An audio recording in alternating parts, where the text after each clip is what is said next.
अस्सलाम वालेकुम। Next topic है हमारा पेटेंट डक्टस आर्टिफोसिस। सो डक्टस आर्टिफोसिस क्या होता है और ये जो है क्या इसकी इम्पोर्टेंस है।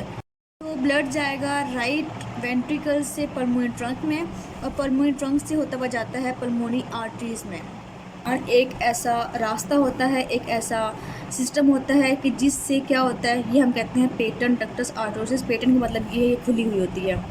अब होता ये है कि जब बिफोर बर्थ जब राइट एट्रियम में जो है ब्लड आएगा, राइट एट्रियम से यहाँ ब्लड जाएगा, यहाँ से इस तरफ जाएगा, ठीक है। सो यहाँ जाने के बाद लंग्स क्यों क्लोज हैं, अभी तक लंग्स की डेवलपमेंट नहीं हुई, तो सारा ब्लड जो है यहाँ से यहाँ जाएगा और यहाँ से जो हमने बताया था कि जो एट्रियम के दरमियान सेप्टल डिफेक्ट होगा, सो राइट टू लेफ़्ट भी जाएगा और यहाँ से जो पल्मोनरी ट्रंक के अंदर जाएगा, वहाँ जाने के बाद सारा बाईपास होकर एओर्टा में चला जाएगा। इसके अलावा लेफ्ट वेंट्रिकल में जो ब्लड आएगा, जो कि एयरटा के थ्रू जा रहा होता है यहाँ से यहाँ पे, जो कि मेनली ऑक्सीजनेटेड ब्लड होता है सारा का सारा।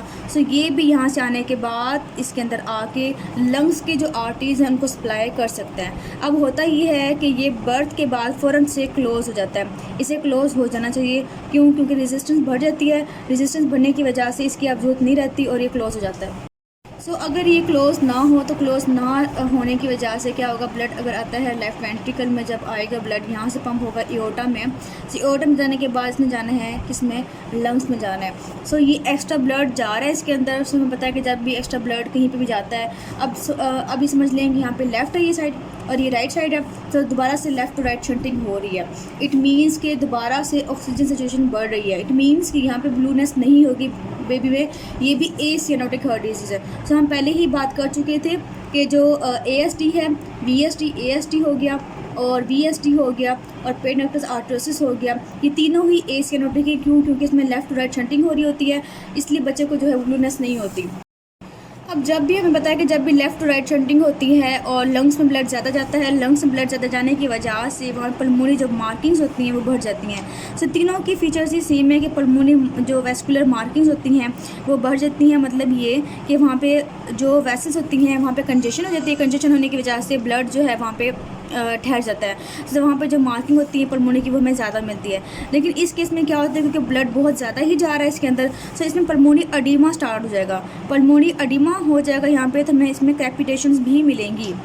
ये बिल्कुल वैसा ही सीन है जैसा कि राइट हार्ट फेलियर में होता है कि राइट हार्ट फेलियर में या फिर लेफ्ट साइड पे जो हार्ट फेलियर होता है, वहाँ पे हार्ट फेलियर होने की वजह से पल्मोनरी के अंदर एडिमा होता है और एडिमा के बाद जो राइट साइड का प्रॉब्लम आ जाता है। राइट प्रॉब्लम आने की वजह से जो पीछे जो होते हैं लीवर होता है उनकी भी प्रॉब्लम आ जाती है। अब यहाँ पर ब्लड जो है वो जाएगा लंग्स में, लंग्स में जाने की वजह से जाएगा लंग्स में और लंग्स में वहाँ पर जो है पल्मोनरी एडिमा प्रोड्यूस करेगा। पल्मोनरी एडिमा की वजह से वहाँ पर क्रेपिटेशंस होंगी और पेशेंट को डिस्निया होगा। माँ आके कहती है, जब PDA के बच्चे होंगे वो मेनली जल्दी प्रेजेंटेशन होती है, मतलब डेज़ में भी हो सकती है और विदन जो है वो वीक्स में भी हो सकती है और मंथ्स में भी हो सकती है। मतलब 6 मंथ में अर्ली प्रेजेंटेशन इसकी होती है। और मेनली जो माँ आती है वो ये कहती है कि जब बच्चा फीड करता है तो उसको जो है वो स्वेटिंग होती है। हमने पहले भी पढ़ चुके हैं स्वेटिंग वाला कि VSD के अंदर स्वेटिंग में जो है बच्चा जब फीड करता है स्वेटिंग होती है उसको, और उसको जो है वो डिस्निया डेवलप करता है, क्योंकि वहाँ पर भी हमें पता है कि वहाँ पे भी पल्मोनरी एडिमा हो रहा था। सेम यहाँ पे भी पल्मोनरी एडिमा हो रहा है। जहाँ पे पल्मोनरी एडिमा होगा वहाँ पे रेस्पिरेटरी ट्रैक का इन्फेक्शन होगा। सो हम लिखेंगे रेस्पिरेटरी ट्रैक का इन्फेक्शन होगा। पेशेंट प्रेजेंट करेगा डिस्निया के साथ और इसके अलावा जो है फीडिंग इंटॉलरेंस होगी। सो बच्चे की प्रेजेंटेशन मेनली यही होगी। और इसके अलावा हार्ट रेट जो है वो इंक्रीज़ कर जाएगा, ठीक है, और रेस्पिरेटरी रेट भी काफ़ी ज़्यादा हो जाएगा और BP जो है वो इसमें लो हो जाएगा। सो ये प्रेजेंटेशन सेम वैसी ही होती है। अब यहाँ पे जब लंग्स में प्रॉब्लम हुई काफ़ी दिन हो गए, सो यहाँ पे इन्फेक्शन भी हो गया, कैपिटेशंस भी आने लग गई, डिस्निया भी हो गया। अब इतना प्रॉब्लम होने की वजह से पल्मोनरी हाइपरटेंशन डेवलप कर जाएगा। पल्मोनरी हाइपरटेंशन डेवलप करने के बाद क्या होगा, पीछे ब्लड प्रेशर बढ़ जाएगा। बैक प्रेशर बढ़ने की वजह से जो राइट साइड है हार्ट की, वहाँ पे ज़्यादा प्रेशर होने की वजह से बैक फ्लो जो है, बैक प्रेशर जो है वो इंक्रीज़ कर जाएगा। और जो लीवर है, यहाँ पे जो हमारा लीवर है, लीवर में क्या होगा, मेनली वहाँ पे कंजेशन स्टार्ट हो जाएगी। कंजेशन करते करते यहाँ पे हेपेटोमेगैली होगी। सो हमें ऐसे पेशेंट के अंदर हेपेटोमेगैली भी मिलेगी। जब भी कोई पेशेंट आता है कंजेनिटल हार्ट डिजीज़ के साथ, हम साथ ही साथ चेस्ट को ऑस्कल्टेट करते होते हैं, साथ साथ हम एब्डोमेन को पालपेट करते होते हैं कि वहाँ पर कोई फाइंडिंग तो नहीं है। सो इसके अंदर जो मेनली आपको हेपेटोमेगैली मिल सकती है। उसके बाद जो है हम फर्दर बात करें इसमें, अब 2 चीज़ें बहुत इंपॉर्टेंट हैं इसके अंदर। अगर हम ऑस्कल्टेट करते हैं ऐसे हार्ट को, सो ऐसे हार्ट में क्या में आवाज़ आएगी, इसमें आएगी कॉन्टीन्यूस मरमर आएगा। ये एक स्पेसिफिक मरमर है जो कि सिर्फ और सिर्फ पीडीए के अंदर होता है।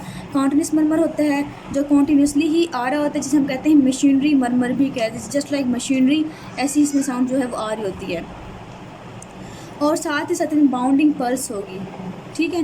तो बाउंडिंग पल्स होगी और कॉन्टीन्यूस मशीनरी मरमर होगी। ये आपको बहुत इंपॉर्टेंट जो है वो डायग्नोस्टिक पॉइंट है। जैसे ही आपके सिनेरियो में मशीनरी मरमर आता है, आप फ़ौरन से कहते हैं कि ये पीडी है। जैसे ही वाइट स्प्लिटिंग या फिक्स स्प्लिटिंग जो है वो S2 आती है, तो आप फ़ौरन से कहते हैं वो EST है। सो ये इसका मेन जो है वो डायग्नोस्टिक पॉइंट है इसके अंदर। सो हमने ये बात इसमें जो है डायग्नोस्टिक पॉइंट्स भी कर ली हैं, इसकी फिजियोलॉजी भी हमने कर ली है। फर्दर हम चलते हैं कि इसको हम किस तरह से डायग्नोस करेंगे, हम किस तरह से इसको इन्वेस्टिगेट करेंगे। सो इसमें सेम वही है, चेस्ट एक्सरे करेंगे। सब में तकरीबन सेम ही इन्वेस्टिगेशंस हैं, बस फाइंडिंग जो है वो डिफरेंट मिल सकती हैं।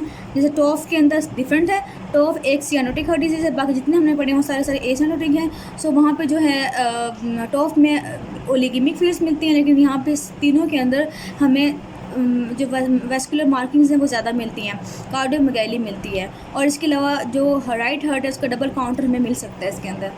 इसके अलावा सेकंड हमने ईसीजी करवा ली। ईसीजी हमें क्या मिलेगा, वो बाइवेंट्रिकुलर हाइपोट्रोफी मिल जाएगी, लेफ्ट वेंट्रिकुलर की हाइपोट्रोफी हो सकती है। सो हमें जितनी भी हाइपोट्रोफीज़ वगैरह हैं वो हमें यहाँ पे मिल जाएंगी।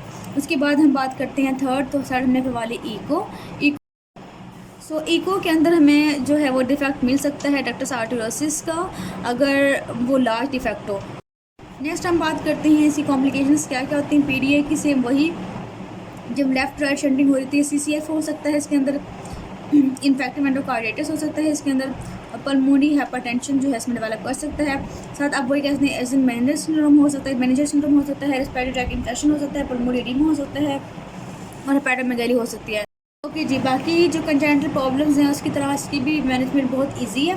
बस इसमें आपने एक ड्रग का नाम याद रखना है। आपने एक बात याद रखनी है कि जो मेनली पीडीए होती है वो प्री टर्म में भी हो सकती है, वो टर्म में भी हो सकती है। सो जो प्री टर्म के बच्चे होते हैं उनमें मेनली क्या होता है, कुछ ही डेज़ या कुछ ही मंथ्स के बाद जो है वो क्लोज़ हो जाता है खुद ब खुद, लेकिन टर्म के अंदर मेनली क्लोज़ नहीं होता। अगर विदिन कुछ वीक्स या डेवलपमेंट क्लोज ना हो, या फिर बच्चों को रेस्पिरेटरी ट्रैक्ट इन्फेक्शन हो जाए या कोई और कॉम्प्लिकेशन होना स्टार्ट हो जाए, जैसे CCF होना स्टार्ट हो जाए, तो आपने फ़ौरन जो है इसको क्लोज़ करना होता है। अब ये है कि अगर हम बात करें मेडिकल की, मेडिकल मेनली करते होते हैं हम प्री टर्म बच्चों में करते होते हैं। प्री टर्म बच्चों में हमें आइडिया होता है कि मेडिकली जो है वो क्लोज़ कर जाएगा। सो हम इनमें देते होते हैं इंडोमेथासिन देंगे, ठीक है, या फिर हमसे देते होते हैं आइबुप्रोफेन दे देते हैं। कोई भी आप जो है वो दे सकते हैं, डोज याद करने की ज़रूरत नहीं है। सो अब याद करना भी चाहते हैं 0.2 mg पर kg के डोज के लिहाज से हम देते होते हैं, और हमने IV देना होता है। सो मेनली जो है कुछ ही एक दो डोज के अंदर या फर्स्ट डोज के साथ ही जो है क्लोज हो जाता है। उसके बाद हम बात करते हैं सर्जिकल की। सर्जिकल में ये है कि हमने क्या करना है, सिंपल बात है कि आपने लाइगेशन करनी है इसकी, ठीक है, और डिवाइड कर देंगे इसको। सो दो काम ही करते हैं, कोशिश करते हैं कि हम 1 ईयर से पहले जो है हम इसको ट्रीट कर दें। सो मेरी जो सर्जिकल ट्रीटमेंट होती है वो आप टर्म वाले बच्चों पे करते होते हैं। सो यही इनकी ट्रीटमेंट है, आपने इसको याद रखना है।